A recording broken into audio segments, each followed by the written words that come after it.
Face गर्नुपर्ने अवस्था यहाँ आउँछ भनेर। कसको चिकन डिनर हुँदैछ त?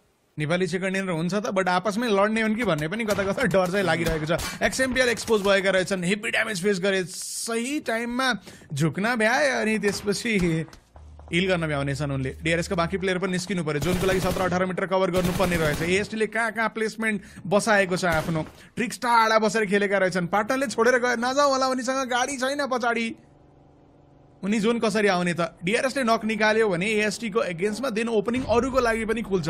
सो यो AST ले म्याच निकाल्न मिल्ने प्लेसमेन्टमा काम गर्दैछ, बट लेफ्टको एमिक्सलाई खुल्ला छोडियो भने, बिकज दुईटै टिम सर्कल फोकस गरे, अफकोर्स गर्नै पर्यो, स्लोबाट तल झरेर खेल्नै पर्यो, अनि त्यो बिचमा एमिक्सलाई कसैले पनि देख्दैन, अनि खुइ एमिक्स सर्कलमा मजाले आफ्नो प्लेसमेन्टमा काम गर्न पनि सक्छ। AST र DRS आपसमा भिड्यो भने झ्याममा उनीहरूले हात त्यो बेलामा लगाउन पनि सक्छ। त्यो भन्दै पनि थिएँ म, XMPL ले नक निकाले, पछाडि बसेको प्लेयरलाई पनि लिएर आऊ होला, ऊ पछाडि छुट्यो भने काम छैन म भन्दै थिएँ, छोडियो उसलाई पछाडिपट्टि, अनि उसलाई एक्लै पारेर XMPL ले मिनी 14 पड्कायो। स्मोक लगाएर बचाउने चान्स लिन्छ र गाडी छ भने सायद लिन सकिन्छ, बट एउटाको चक्करमा दुईजनै डाउन भयो भने अर्को एउटा खतरा। त्यो बिचमा बेकाले नक निकाले, 3-3-3 को ब्याटल अलमोस्ट बन्दैछ, बट DRS को डेल्टा डाउन हुँदाखेरि प्रब्लम अलिकता थपिएको थियो, बट बेकाको नेडले काम गर्यो, किलर वाइटीलाई डाउन गर्यो, राम्रो एलिमिनेसन उठाएको थियो टिम DRS ले, बट अब XMPL मा responsibility. XMPL right now AST लाई हेर्दैछन्, रिकभरी तर्फ चाँडै फोकस गर्नु पर्यो। उता एमिक्स मार्चिङ गरिसकेको छ स्क्वाड वाइप गर्न with the throwables.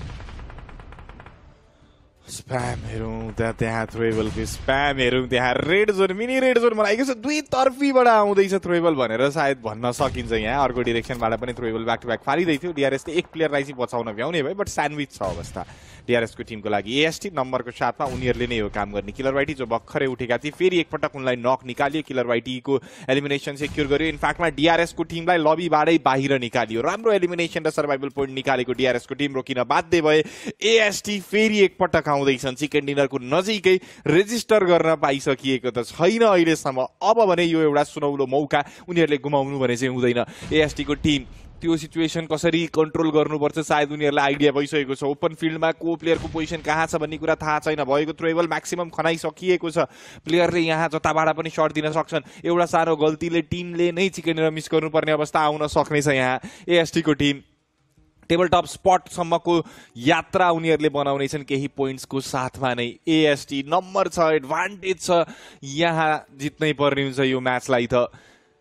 Last possible circle देख्दैछौँ, यसपछि आउने यो कोल्याब सर्कल। यो ओपन फिल्डमा प्लेयर स्पट गर्न जतिको गाह्रो कुरा सायद केही पनि हुँदैन हुन्छ नि। हिजोको दिनमा हामीले यही देखेका थियौँ र आज पनि यही देख्दैछौँ भनेर आकलन जुन लगाइएको थियो, एक्ज्याक्टली सिमिलर स्टोरी हामीले यहाँ देख्न पाइराखिएको छ। AST भेनमले एलिमिनेसन पोइन्ट पाएका छन्, बाँकी 8 एलिमिनेसन पोइन्ट आइसक्यो। 3 जना प्लेयरलाई यदि समातियो भने राम्रो एलिमिनेसनको चिकन डिनर त्यहाँ हुन पुग्ने थियो। रिग स्पट गरे, बेक्काको पोजिसनको बारेमा आइडिया रह्यो, बट स्याड पार्ट थ्रोएबल थिएन। भेनम जर्डले त्यहाँ पर्फेक्ट नेटको साथमा डाउन निकालिदिए। बाँकी दुई प्लेयरलाई खोज्नु पर्ने हुन्छ अब। रिग अगाडि मुखैमा छ प्लेयर, सायद उनले नोट गरेका छैनन्, उतातिरबाट इङ्ग्लिसले पनि स्पट गरेका छैनन्। ओके, उठेर सर्ट दिने मौका रिगको लागि, त्यो प्लेयरलाई डाउन निकाल्यो। अब फ्लिक अन्तिम प्लेयर बचेका छन्, त्यो प्लेयरको पोजिसन अझै पनि हिन्ट छैन। यहाँ AST लाई राइट साइडमा नै छन् कि भनेर रिगले यसो आकलन लगाएर सर्ट दिन खोज्दै थिए। फाइनल्ली AST यहाँ चिकन डिनर निकाल्न सफल भए। राम्रो elimination, double digit elimination point र त्यो सर्भाइभल पोइन्ट टिमको लागि आएको छ। टेबल टप स्पटमा उनीहरू र स्पोर्ट्स पनि रहेछन्, DRS पनि माथि चढेको छ। नेपाली टिमहरूको लागि यो म्याच निकै नै उत्कृष्ट हामीले देख्न पायौँ। रिग टिम नेपाल सायद देखाउन खोज्दैछन् र चिकन डिनर आएको खुसी पनि टिममा पक्कै पनि रहनेछ। एउटा टिम जसले हिजोबाट लय पक्रेर ल हामी पनि गर्न सक्छौँ भनेर स्टेटमेन्ट दिएको थियो, त्यो टिमले ब्याक टु ब्याक दुईटै म्याचमा खतरनाक एलिमिनेसन र रिजल्ट यहाँ निकालेर देखाएको छ। मिठो गेम, चाहिएको गेम, तीनटै टिमको लागि राम्रो गेम। खुसी हुनुपर्छ हामी त। एउटा 6 लिएर गयो, एउटा चिकन डिनर लिएर गयो, अर्को टिमले 3rd र्याङ्क लिएर गयो। मैले भन्दै थिएँ क्या, सबै दुईटै टिमहरू, हाम्रो टिमहरू स्लोपबाट तल झर्नुपर्छ, अनि हाम्रो टिमहरू स्लोपबाट तल झरेपछि एमएक्सले